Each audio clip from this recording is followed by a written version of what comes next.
Olá, estamos começando mais um Arquivo Musical, programa que vai contar a história da música de Mato Grosso do Sul, conversando com os próprios músicos, com pesquisadores, com radialistas.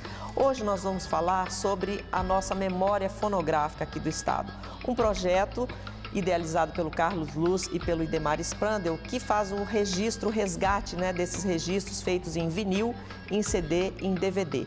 Carlos Luz, muito bom ter aqui você nos nossos estúdios da TV Brasil Pantanal, para a gente falar um pouco mais sobre esse projeto que é super interessante e que, de certa forma, assim como o Arquivo Musical, ele faz esse resgate, do que foi registro.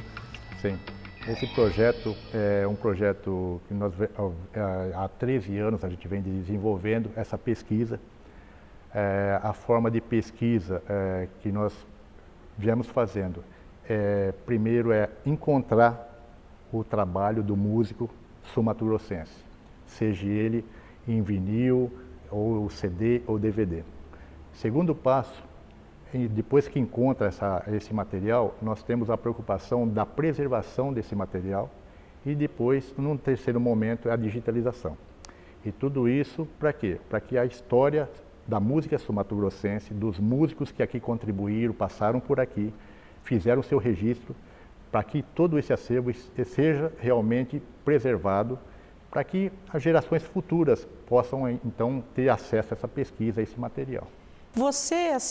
Você começou trabalhando com uma gravadora, vendendo, sendo representante desses discos, dos artistas que eram produzidos aqui, na época que era Sapucaí. Era Sapucaí, sim. E foi por isso que você ficou curioso assim com esse registro, porque realmente o que fica é o que está registrado. Por isso que a gente está fazendo o arquivo musical, São 13 anos de história, no Som do Mato e mais toda essa trajetória da TV Brasil Pantanal aqui no estado, registrando os nossos músicos, de repente a necessidade de mostrar isso. Foi por isso que você... Exatamente, Misca. Nós tivemos uma preocupação, como eu sempre fui de uma área comercial, e nós tínhamos uma preocupação de elaborar um catálogo para poder divulgar os nossos músicos em forma de catálogo. Porque naquela época eu tinha uma preocupação, eu levava numa pasta os CDs dos músicos para São Paulo, para as distribuidoras de São Paulo, para as gravadoras de São Paulo, para elas poderem ter conhecimento dos nossos músicos. E era muito difícil, porque outros estados tinham pouco acesso à nossa musicalidade em termos de produto. E o catálogo veio exatamente para que a gente fizesse essa facilidade de apresentação. Com o catálogo, nós começamos a preservar todos esses encartes em forma de mídia digital. Naquela época não tínhamos HD suficiente, então as imagens eram muito pequenas, os catálogos eram pequenos. Hoje não, hoje nós temos HD suficiente e hoje nós tivemos que fazer um retrabalho desses catálogos, dessa digitalização dos discos em forma maior. Bom, mas isso no começo era aquele que você podia vender. Agora, esses que você começou a trabalhar com memória fonográfica remete aos pioneiros, Sim. E foi muito difícil para você conseguir esse acervo, porque Sim. nem todo artista tem, Verdade, Misca. Quanto ao acervo de CD, quanto ao acervo de CD de 2000 para cá, as gravadoras já tinham esse material. Mas houve uma preocupação, porque não era só o CD da música sul-mato-grossense. Conversando com os próprios músicos, muitos me falavam, Carlos, eu gravei vinil em 1950, em 1960, mas vinil, como que eu vou achar esses discos de vinis? E eu comecei a procurar em sebos, e nas viagens que eu fazia a São Paulo, nos sebos de São Paulo, porque as gravadoras de vinil já não era Mato Grosso do Sul, já era São Paulo, Copacabana, a própria Chantecler, Califórnia. Então nós não quer tínhamos... dizer que você foi para São Paulo para garimpar esse acervo. Para poder pesquisar. Que legal. Aqui eu tenho a pesquisa dentro de sebos regionais, mas a maioria, como era gravado em São Paulo, a fonte de informação era realmente em São Paulo, nesses sebos que tinham uma abundância maior. E o que você descobriu assim, de interessante nessa sua pesquisa? Misca, quando você começa a desenvolver uma pesquisa, como no caso fonográfica, a maior surpresa foi que eu encontrei 450, quase 500 discos de vinil dos nossos músicos de Mato Grosso do Sul. Isso gravados na Desde década de 1950 50 até a década de 80. até a década de 80. Foi que é onde... mais ou menos esse período que a gente está falando aqui, nessa fase do arquivo musical. Exatamente, porque depois, no Brasil, parou realmente a parte assim, do vinil, entrou a linha do CD, e esses discos de vinis foram produzidos nessa época.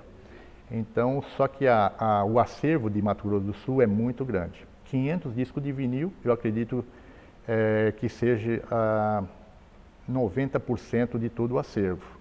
Mas ainda eu tenho surpresas, porque conversando com os próprios músicos, fala, Carlos, você não tem um disco ainda que eu gravei e tal naquela época. Então, isso me remete a melhorar a pesquisa, a continuar a pesquisa, me remete a eu ter essa motivação para poder continuar a busca desse acervo. E aí, para saber disso tudo, você acabou entrevistando os músicos também. Então, assim, você é um cara que conhece bastante essa história, né? Sim, porque cada músico tem uma história, cada artista tem uma história, cada ser humano tem uma história. E isso, quando você começa a trabalhar a história de cada músico, você entra numa particularidade da vida pessoal, das dificuldades, como que esses discos chegavam até Mato Grosso do Sul, quando se fazia 1.000, 2.000 discos, imagina o peso disso, vinha de trem, como que fazia essa logística, a distribuição, como que as gravadoras mandavam esses discos para as rádios, eram compactos. Então, é uma logística diferente que hoje, na era atual, você grava um disco, um CD, enfim, já está colocado no YouTube, assim por diante, nas mídias digitais, com uma rapidez incrível. Naquela época, uma caixa com 500 discos pesa quase 100 quilos. Nossa! Como que isso era transportado? Como é que transportava? Né? Transportava e chegava até o público. E como chegava até o público? Chegava, no primeiro momento, quando o músico não era muito conhecido, chegava-se através do compacto. O compacto era o nosso, que hoje é chamado... Às vezes tinha uma música de cada lado ou duas, né? Sim, de cada lado. O compacto... Simples, compacto simples, compacto duplo. É exatamente isso, Misca. O compacto simples, uma música... Normalmente colocasse uma música de trabalho. E a gravadora, o que ela fazia? O músico pode estourar com essa música. Muito bem, vamos gravar o compacto. Se ele estourar, a gente grava o long play. Então... Tinha uma estratégia, né? Uma estratégia de marketing, exatamente. E a loja a mais antiga, que é realmente a Primorosa? Primorosa, sim. A Primorosa é a loja mais antiga de Mato Grosso do Sul em relação de vendas de discos e pioneira nesse segmento. É uma pena que hoje nós não temos mais aqueles balcões de disco de vinil em lojas, pelo menos aqui em Mato Grosso do Sul. Mas, enfim, ela que realmente começou a venda e veio fazendo esse trabalho. A questão, a gente tem falado bastante com eles da questão do direito autoral, né? Sim. De receber, de não receber essa distribuição. Você Sim. teve acesso a alguma informação assim nesse sentido? Sim. A distribuição, Misca, no disco de vinil, todo disco de vinil, por isso que é importante quando você faz o registro de uma obra do artista, é importante você preservar na íntegra. Não é só você preservar a capa, ou o disco em si, ou a mídia. No selo do disco e na contracapa existem as informações técnicas. Então, no selo do disco, ali sempre tem cravado, normalmente a pessoa escrevia com um preguinho pequenininho assim, o ano do disco, a tiragem do disco. Isso é muito importante.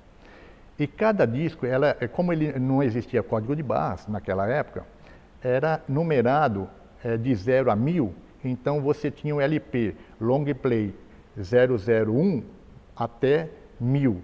Só que isso era em formato técnico, que normalmente, hoje no CD aparece a tiragem de 5.000, 10.000, você vê a tiragem ali. Mas no long play, no disco, não. Eram informações técnicas que só a gravadora tinha esse acesso. E muitas vezes nem os artistas não tinham. Não tinham. Então, sem jogar pedras, mas poderia se tirar 1000 discos e produzir 2000. Qual que era o controle dessa tiragem? Então, já com o código de barras, já na mídia digital, isso já formatou para o músico uma consciência e uma recuperação desses créditos. Olha que legal. Bom, voltando a falar ainda do projeto, e depois a gente continua falando sobre a produção, essa produção tão farta, né? Qual que é o destino desse material que você está recolhendo? Qual é o acervo que você já tem na mão? Muito bem.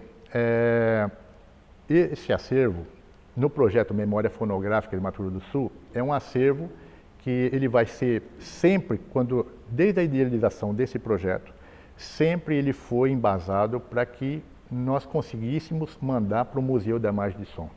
O Museu da Imagem de Som de Mato Grosso do Sul é riquíssimo em termos de espaço, em termos de logística, a equipe. Então, a gente destinar esse acervo para o MIS sempre foi esse objetivo principal. Por quê? Porque ali vai ter acondicionamento adequado para o disco de vinil. O disco de vinil, você tem que armazenar ele sempre em pé, vertical, nunca horizontal, para não... E você tem também a questão de acondicionamento climático. E mais ainda, para que as pessoas tenham acesso a essa pesquisa. Então, o objetivo é ir para o MIS e para que as pessoas possam pesquisar esse acervo, para ter acesso à nossa música sul-mato-grossense. Mato Grosso, chão abençoado, torrão adorado, tem meu bem-querer. Longe de ti fico torturado, em outro estado não posso viver. Campo Grande, aqui da Uana e Três Lagoas eu quero rever. Vou percorrer Dourados, Bataguaçu, Nova Andradina e Amambai, Bela Vista, Ponta Porã, Ivinhema e Alto Paraguai, Rosário Oeste, Vila Lopes e Patuvi, Jateí e Paranaíba, Livramento e Guatemi, Carapau e Rio Brilhante, Poconé e Camapuã, Naviraí, Fátima do Sul, Glória de Dourados e Aripuanã.